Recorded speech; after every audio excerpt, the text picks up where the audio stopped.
হর হর মহাদেব, ওম নমঃ শিবায়। কেমন আছেন আপনারা সবাই? আমি দীপ্তাজ বি মণ্ডল। এই গ্রহণের প্রভাবে যে দৈবী পরিবারের যতজন আপনারা আছেন কিংবা নতুন জুড়ছেন কিংবা জুড়বেন, আপনাদের সবার জন্য অবশ্যই এই ভিডিওটা। বাট এই ভিডিওটা টাইমলেস, আপনারা যখন দেখবেন তখনই আপনার সাথে মিলবে অবশ্যই, সব রাশির জন্য, তাই অবশ্যই দেখবেন আপনারা। আর এটা শুধু গ্রহণের প্রভাব বলে নয়, আপনারা যখনই পাবেন জানবেন ঈশ্বর আপনাদের কাছে পৌঁছে দিয়েছে। শুধু এইটুকু ব্যাপার আছে যে এই ভিডিও যদি আপনাদের ভালো লেগে থাকে বা উপকারে লাগে, তাহলে অবশ্যই লাইক, কমেন্ট, শেয়ার, সাবস্ক্রাইব করতে ভুলবেন না। এই পরিবারে একজন হবেন। বেশি কথা না বাড়িয়ে আসুন দেখে নেওয়া যাক। প্রথম কথা, এই সময় আপনাকে, যদি এই ভিডিও আপনি পেয়ে থাকেন, তাহলে আপনাকে এই সময় জানান দিচ্ছে যে এই টাইমটা জাস্ট লাগেজ প্যাক করুন আর বেরিয়ে পড়ুন। যদি কোনোভাবে কোনো জায়গায় আপনার মনোমালিন্য হচ্ছে বা কোনো মতের মিল হচ্ছে না, কিংবা এটা বলা ভালো যে মানসিক শান্তিভঙ্গ হচ্ছে, তাহলে সেই জায়গা থেকে অন্যত্র যাওয়ার জন্য লাগেজ প্যাক করুন। কারণ এই টাইমটা সবসময় আসবে না, বা এই সুযোগটা সবসময় আপনারা পাবেন না। মানসিক শান্তি, আপনারা ওখানে থাকতে পারেন, বাট কানেকশান রাখুন, কিন্তু নতুন জায়গাও আপনারা পা দিন। নতুন জায়গা বা কার্যক্ষেত্রে নতুন কোনো অফিস বা কোনো রকম দূরে কোনো স্থানান্তর, আপনারা দূরে কোথাও গিয়ে কেরিয়ার নিজে গড়তে পারেন, কিংবা উচ্চশিক্ষায় যারা শিক্ষিত হতে চান তারা দূরে কোথাও গিয়ে আপনারা উচ্চশিক্ষার জন্য ব্যবস্থা নিতে পারেন, কিংবা অ্যাব্রোডে যেতে পারেন, কিংবা নিজের জন্মস্থান থেকে 500 কিলোমিটার দূরে গিয়ে আপনারা কোথাও নিজের কার্যক্ষেত্রে কিংবা কোনো রকমভাবে কোনো প্লেস আপনারা বেছে নিতে পারেন।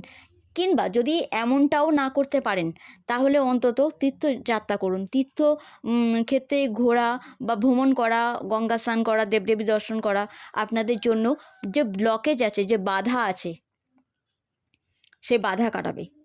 আর এই বাধা কোথায় আসছে? এই বাধা আসছে আপনাদের মনে কনফিডেন্স নেই, আপনাদের মনে ভয় আছে। এই ভয়টাকে জয় করুন। সবাই আপনাদের নরম ভেবে একটা আঘাত হানার চেষ্টা করছে, বাট নো, আপনারা নোটাকে ঠিক করে বলুন। No means no. ওটা কোনোদিন কেউ যেন ইয়েস না করাতে পারে। আর একটা যে যাত্রা আপনি করছেন, চুপচাপ যাত্রা করুন, পুণ্যকর্ম, দান পুণ্যকর্ম করুন। তার ফলে কি হবে, আপনারা দেখতে পাবেন আপনাদের অনেক নতুন নতুন সাহায্যের হাত এসে যাবে। যে ক্ষেত্রে বিজনেস হোক, চাকরি হোক, কিংবা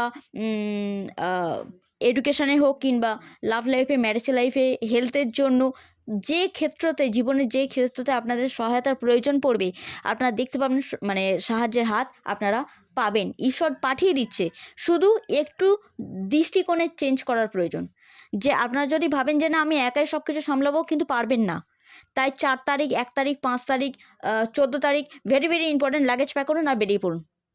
কিংবা আজ থেকে 14 দিনের মাথায়, 41 দিনের মাথায় আপনারা বেরিয়ে পড়ুন, যাত্রা শুরু করুন। তবে গিয়ে দেখবেন যে আপনাদের এই যাত্রা ফলপ্রসূ হচ্ছে, আপনাদেরকে একটা মানসিক শান্তিও দিচ্ছে, মানসিক ভরসাও দিচ্ছে। কারণ পারফেক্ট টাইম, এই টাইমটা একদম পারফেক্ট টাইম। নিজের ভেতরে যতটা আবেগ রাখবেন, ততটাই লজিক্যাল ভাব রাখবেন। প্ল্যানিং করে তবে পা ফেলবেন, আর ব্যালেন্স রাখবেন। নিজের লাইফকে ব্যালেন্স করলে আপনারা দেখতে পাবেন আপনাদের শরীরও ভালো থাকছে, মনও ভালো থাকছে। আর মন ভালো থাকলেই তবে ভালোবাসার যে কোনো সম্পর্ক আমাদের খুব সুন্দরভাবে, মধুরভাবে চলতে থাকে। আর হাতে টাকা আসছে। যারা চাকরি করছেন কিংবা বিজনেস করছেন, আপনাদের দেখতে পাবেন আপনারা উন্নতির দিকে যাচ্ছেন, সেভিং করতে পারছেন। অ্যাভেন্ডেন্স, আপনারা যদি গাড়ি বাড়ি বা অন্য কোনো জুয়েলারি বা ধনসম্পদ পেতে চান, তাহলে অবশ্যই পাবেন। মা লক্ষ্মী একটা আশীর্বাদ দিচ্ছে। আটকে থাকা টাকা এবারে আপনারা আপনাদের হাতে আসবে। যদি আপনারা ভাবেন যে না, তার জন্য কিছু প্ল্যান করা দরকার, পরিকল্পনা করা দরকার, অবশ্যই করতে পারেন। কোনো নতুন কিছু আইডিয়া আসবে, এডুকেশনে হতে পারে, যে এইভাবে আমি যদি এক্সামটা দিই তাহলে ভালোভাবে হবে। ইন্টারভিউ ক্র্যাক করা যদি হতে পারে, তো এইভাবে করলে আমার ভালো হবে। বাট আপনারা পারবেন, নতুন নতুন আইডিয়া আসবে। আর এই ব্রিলিয়ান্ট আইডিয়া আপনারা যদি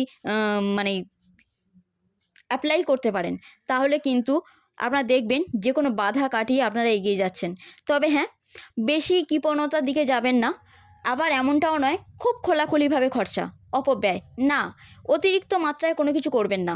অতিরিক্ত জিনিস সবসময় খারাপের দিকেই যায়। তাই নিজের মনের কথা শুনে কাজ করুন।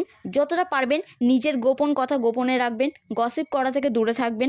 যারা গসিপ করে সেইরকম পার্সন, তেমন ধরনের মানুষের থেকে দূরে থাকবেন।